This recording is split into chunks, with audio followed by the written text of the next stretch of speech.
So here's how the system works. Hello, welcome to Waypoint Survival. Today, I want to show you how to make this amazing tin can hobo stove. Stay tuned.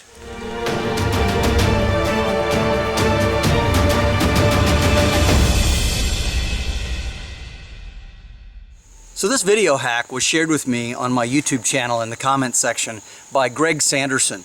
And it's kind of a tribute to his great uncle, who was a World War I vet and a real hobo. And he was talking about how to make a nesting set by using various sizes of cans. And so the way you do this is by using the cutout of the top of the can and placing it on the bottom. And I'm going to show you how to do that. And then you carry the whole kit on a dangle stick, or a dingle stick as it was also known. And then also we're going to be showing how to use that as part of an overall hobo kit. So hope you stay tuned and that you enjoy the video.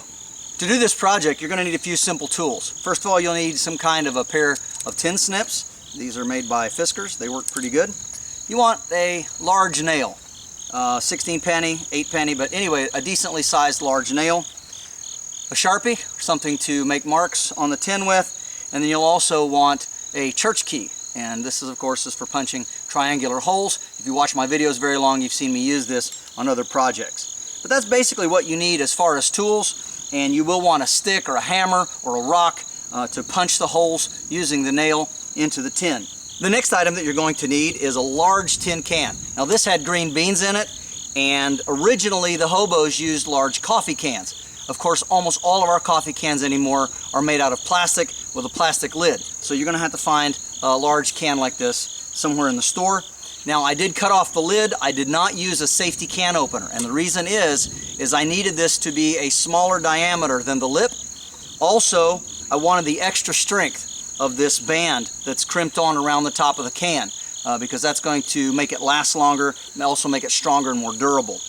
The next thing I did is I took and removed all the rough edges around here. You can use a bench grinder, you can use a file, you could use a rock. If you were a hobo, you could use asphalt or concrete. Anything you can do to abrade this edge and get rid of the sharp little points all the way around it. It's not super important, but again, it will just cut down on hurting yourself. Now, we're going to flip this can upside down, just like this, and then we're going to fit this right on top, and that's going to create a double surface. So that's going to hold heat better. It's also going to not burn out as fast. So that's a very important aspect when you do this to make it last longer. The first thing that we're going to do is we're going to take the church key here, and we want to punch down through the surface. Now, it's a little difficult to do this through both pieces. So what I'm going to do is I'm going to go down through this one first, just like that. Got that first hole, and then I'm going to place this one on top in about the same place, and I'm going to punch through that one. Alright, just like that. And you can see how that works, and I'm going to do that all the way around. So we'll try to get it exactly opposite, figure out where that's going to hit, and mark it. Get that marked. And we can go ahead and punch that on through. Alright, we'll fit that in like that. And then we do the second one. So we're going to do that, as I said, all the way around. I'll get that done, I'll get back with you.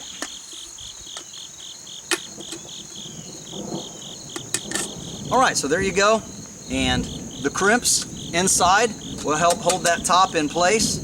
And if you wish, you can go inside the can and using a stick or something that's you're not going to cut yourself with, go ahead and bend those tabs all the way over on the inside. Next, we need to find out where we want to put our hole to feed it with sticks.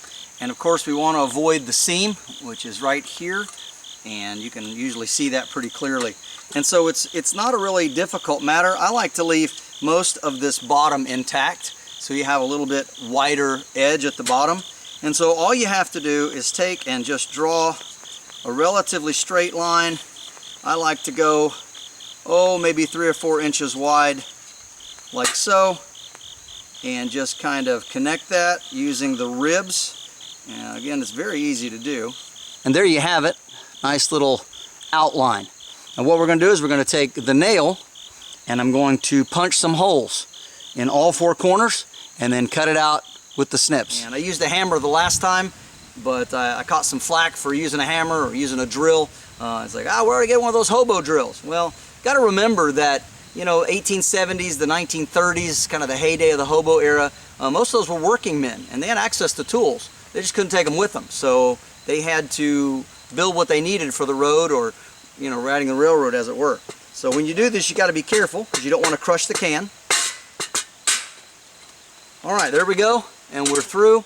And we did take the can slightly out of oval, or we did take the can slightly out of round, but that's all right. I'll fix it later. Okay, I'm gonna do these other 3 holes, and I'll get back with you. So here's the 4 holes that we punched out with the nail. And I actually saw a stump not too far from here, and I went over and I put it down on top, and it was a lot easier to pound the nail through there using that. Now we're going to use these Fiskars tin snips, and I like them because they have a nice point, so it's easy to get into a smaller hole like these to get started. And so I'm going to cut that out now. And the first time you get in here, it's going to have to work it just a little bit, but once you get going, it goes pretty quickly. Alright, I'm going to finish cutting this out and I'll get back with you. And there we go. Now it's cut out.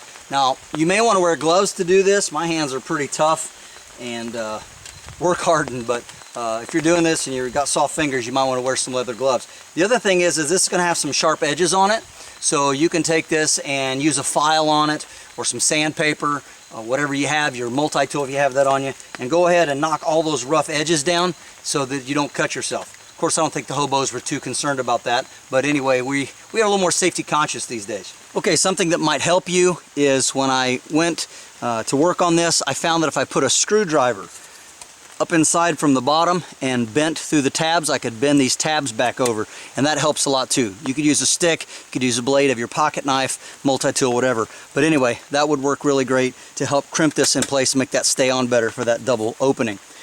All right, now we've got our little fire started. We've got some coals, and you want to rake all of this up into a nice little circle, and then you go ahead and place your stove right over top of it, just like that. Okay, so here is the first part of our stove. Now, of course, we feed it in like this. This is not a mystery. Any of you that have used these types of stoves or whatever, you know how they work. Just go ahead and feed them in.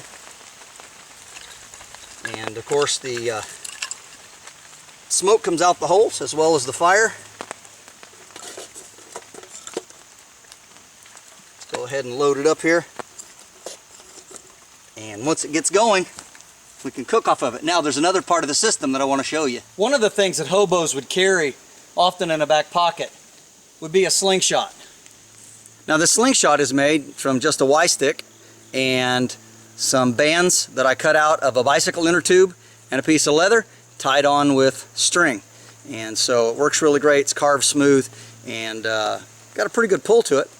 But this Y-stick actually came from the video that I did some time ago called the One Stick Tripod. And I'll go ahead and put a link to it right up here so that you can watch that if you haven't seen it already. Anyway, someone had made a remark that this would have made a great slingshot. So the thought had occurred to me, so after I made the video, then I went ahead and cut it down, and I've got this slingshot now out of it. So this is something that they would have carried. The next item that you would often see among the hobo community was a stick and a bundle tied usually with a handkerchief or some piece of cloth, and it was known as a bindle stick or a bindle staff. Sometimes they called hobos bindle stiffs. But anyway, this was something else that you would carry along with the slingshot, and in here you might have a spoon, maybe some socks, you might have some matches, maybe a can of food. Not a whole lot. It was very, very minimalistic. Perhaps a pocket knife, depending on if you had pockets or not to carry it in, but you would carry many things in your little bundle or your bindle on your bindle stick, just like this. So this is a really neat thing to have. Of course, it can also double as a walking stick. It's long enough for that. And there's, however, another great use coupled with the slingshot, and I want to thank Greg Sanderson again for the idea, because it's absolutely phenomenal. And for those of you that are into the bushcraft and survival community and you're looking to go very minimal, the hobo community has a lot to teach us. And so I wanted to show this and demonstrate this next step to you. So here's how the system works. You take the slingshot and you put a hole in the ground with another stick. You don't want to break your slingshot trying to wedge it or wiggle it into the ground. But you run that into the ground, and then you use your bindle staff, and you have a 7-notch carved at the end with the flat part of the notch back this way so that the can can't slide off of it. And then you prop this end up with a stick. You hold it down with a stick rather, and then it's over top of your fire. Now you wouldn't have to use obviously the stove like that, but that's going to work really good. I'll give you a close-up of what the system looks like. So there's the slingshot Y stick propped up by the rock, and then moving up here we have our 7-notch, just like that, and then it is holding our water right over top of the stove. Now again, if we were wanting to just boil the water, we wouldn't have the stove there, but just kind of give you an idea of how the system could work all together as a unit. And this is how the system would work using the slingshot and the bindle stick without the stove underneath it. The nice thing about the stove, however, is that it does provide you a little bit of better security, a little more concentrated heat, and you could cook bacon or fry an egg on top of it. Packing the system is quite simple. Of course, the slingshot just goes in the back pocket. Flip the stove over after it's cooled off. Put the bail handle down, goes inside the larger can. We slide our bindle on the stick, and then using this hole with this kind of a sharp edge, we just slide it on. Now we can use this handle if we wish for double security, and just slide it on like that, and that's how we'll carry it. So after using this stove, I discovered that there's a little bit of an issue with airflow using just the front hole and the top air holes. It wants to burn more toward the outside and not inside the stove. And so what we're going to do is we're going to come to the back directly opposite of where this large hole is, and we're going to use the church key, and we're going to put some triangular holes in the back and make sure they're decently spaced apart so it doesn't weaken the can too much. Alright, just like that. And then if you're careful, you can easily bend these over with your fingers.